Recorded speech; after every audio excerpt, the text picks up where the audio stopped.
मैं जब भी इन जंगलों से गुजरता हूं तो ये दृश्य हमको हैरान कर देता है। कौन सा दृश्य? मैं देखता हूं कि इस पेड़ के चारों तरफ सांप जैसे लपेटी हुई लंबी लंबी लताएं दिखती हैं और ऐसे कई सारे पेड़ों में दिखती है। हमको लगता है दूर से कि लगता है कि इस पेड़ को किसी सांप ने जकड़ लिया है और उसका दम घोट रहा है। नमस्कार मित्रों, आज के वीडियो में हम लोग इसके रहस्य के बारे में जानेंगे।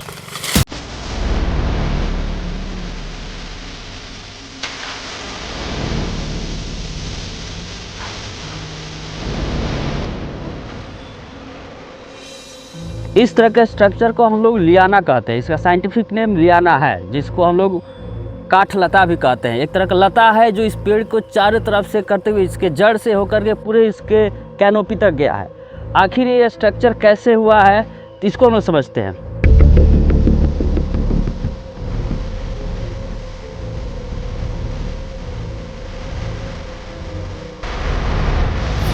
एक्चुअली होता क्या है जंगलों में, जैसे कि आप जानते हैं कि ये सारे लताएं आपको उष्णकटिबंधीय जंगलों में पाए जाते हैं। और होता क्या है कि जैसे घने जंगलों में सूरज का प्रकाश ज़मीन तक नहीं पहुंच पाता है, और आपको पता है कि किसी पौधे के लिए, उसको भोजन बनाने के लिए सूरज का प्रकाश बहुत ही आवश्यक है। तो उस परिस्थिति में जब इनके पास सूरज का प्रकाश नहीं पहुंचता है तो इनके पास एक ही रास्ता बचता है, या तो ये ख़त्म हो जाए, इनका अस्तित्व मिट जाए,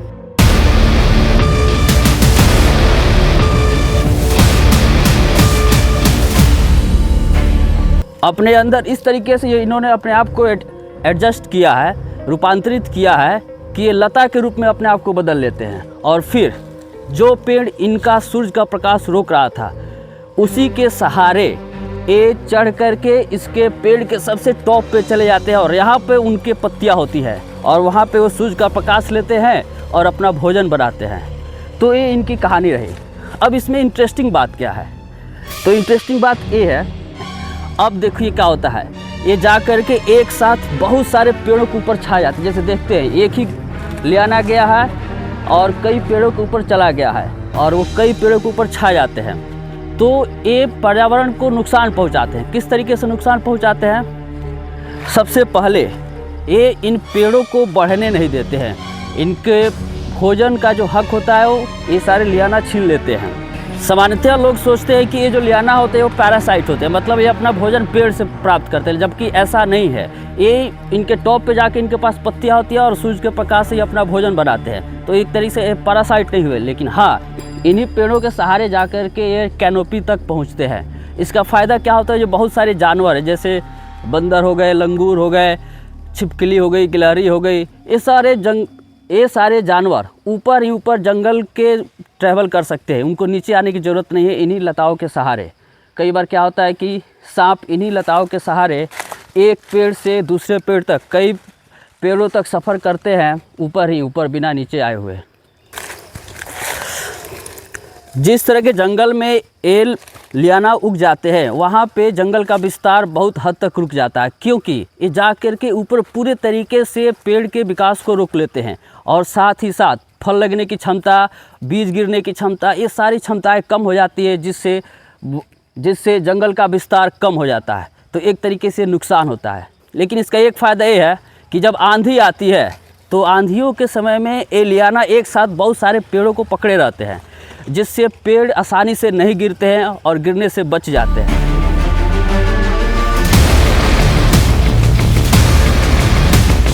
इनके उगने का एक ख़ास तरीका है। ऐसा लोगों ने बताया है कि जब भी पेड़ के किनारे उगते हैं तो हमेशा एक क्लॉकवाइज डायरेक्शन में, अगर आप मेरी बात को समझ पा रहे हैं तो क्लॉकवाइज डायरेक्शन में ही पेड़ के ऊपर चढ़ते जाते हैं और फिर उसके एकदम पेड़ बहुत जितना ऊपर होगा उतना ऊपर जाएंगे। एक स्टडी बताता है कि ये लियानाज, इनकी मैक्सिमम लंबाई लगभग किलोमीटर में हो सकती है। 1 किलोमीटर के आसपास ये लंबे होते हैं। तो कह सकते हैं कि अगर एक पेड़ के पास उगेगा तो एक साथ यह जंगल के दूसरे सिरे में पेड़ के ऊपर से होते होते हुए जा सकते हैं। और इस तरीके से पूरे पेड़ के कैनोपी पर इनका राज चलता है।